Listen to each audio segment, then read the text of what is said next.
오늘은 호세아서의 말씀입니다. 호세아서는 선지자 호세아가 자신의 가정을 통해 하나님과 이스라엘의 언약적 관계를 보여주는 예언서입니다. 호세아는 하나님과 그 백성의 관계를 다양하게 표현합니다. 즉 남편과 아내의 관계로, 부모와 자녀의 관계로, 농부와 암소의 관계로, 사냥꾼과 비둘기의 관계를 통해 이스라엘 백성을 향한 하나님의 언약적 사랑을 보여줍니다. 특히 호세아서는 대부분의 선지서의 저자가 남유다 출신인 반면 호세아는 유일한 북이스라엘 출신 선지자입니다. 물론 아모스도 북이스라엘에서 선지자로서 사역을 했으나 그는 남유다 출신이었습니다. 신학자 아브라함 화살은 이 두 선지자를 소개합니다. 곧 아모스가 하나님께서 행하신 것들을 강조한다면 호세아는 하나님께서 이스라엘에 대하여 느끼신 것들을 강조한다고 했습니다. 호세아서는 북이스라엘의 패망을 앞두고 마치 암초에 가라앉기 시작한 배와 같음을 담고 있습니다. 1절입니다. 우시아와 요담과 아하스와 히스기야가 이어 유다 왕이 된 시대, 고 요아스의 아들 여로보암이 이스라엘 왕이 된 시대, 부엘리의 아들 호세아에게 임한 여호와의 말씀이라. 위에 언급된 왕들은 남유다의 왕들이고 후반부에 언급된 여로보암만이 그 동시대에 통치한 북이스라엘 왕입니다. 북이스라엘이 722년에 멸망당하기까지 약 24년이 남아있으나 이 기간은 열왕기하 14장부터 17장 사이에 나오는 서로 죽고 죽이는 기간으로 생략되었습니다. 시대 정황이 소개되고 하나님께서는 호세아에게 명령합니다. 호세아에게 도저히 순종할 수 없는 일을 명령하며 본 선지서는 시작됩니다. 2절입니다. 여호와께서 처음 호세아에게 말씀하실 때 여호와께서 호세아에게 이르시되 너는 가서 음란한 여자를 맞이하여 음란한 자식들을 낳아라. 이 나라가 여호와를 떠나 크게 음란함이니라 하시니, 하나님께서는 호세아에게 음란한 여자와 결혼하여 음란한 자식들을 낳으라고 명령하셨습니다. 그 명령대로 호세아는 고멜이라는 여인을 맞이하여 아들 둘과 딸 하나를 낳습니다. 그들의 자녀를 통해 하나님께서는 임박한 북이스라엘의 멸망을 예언하게 하십니다. 첫째 아들의 이름은 이스르엘입니다. 이스르엘이란 이름의 뜻은 하나님이 심으신다는 의미입니다. 동시에 이스라엘은 지명으로 사마리아 성읍과 갈릴리 사이에 있는 아름다운 성읍의 평원지대입니다. 그러나 고창지대의 풍요의 상징인 이스라엘은 대량 학살의 장소였습니다. 예후가 아합의 70명의 왕자를 죽이고 이세벨로 죽인 것이 바로 이스르엘이었습니다. 그리고 그곳에서 바알 숭배자들을 처참히 대량 학살한 곳이기도 했습니다. 대량 학살하면 떠오르는 장소, 아우슈비츠와 히로시마와 같은 곳이 바로 이스르엘인 것입니다. 둘째, 딸의 이름은 로르하마입니다. 궁율 또는 자비라는 어근을 갖고 있으나 부정적 부사 로로 인해 궁율이 없는 이란 뜻을 가지고 있습니다. 셋째 아들의 이름은 로암니입니다.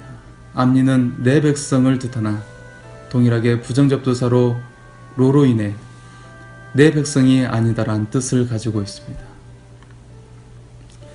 호세아를 읽으며 우리가 불편한 마음을 갖게 되는 가장 큰 이유는 개인의 삶과 선지자의 삶이 연결되어 있기 때문입니다. 그의 아내는 음란한 여인입니다. 그녀는 남편을 마음에 두고 있지 않습니다. 다른 남자들을 마음에 두고 있습니다. 몸도 마음도 모두 다른 이들에게 가 있습니다.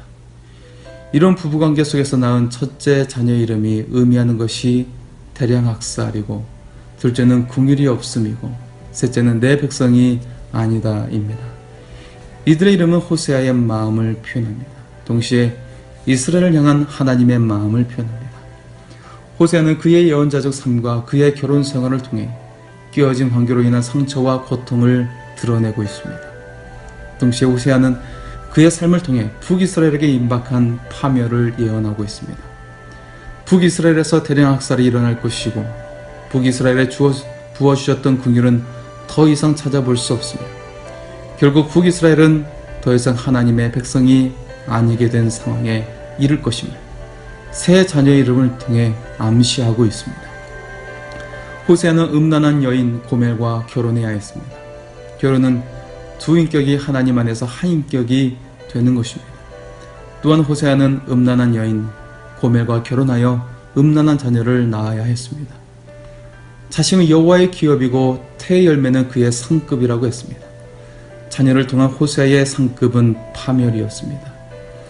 파멸할 가정을 붙들고 끝까지 살아가는 것이 호세아의 사명이었습니다.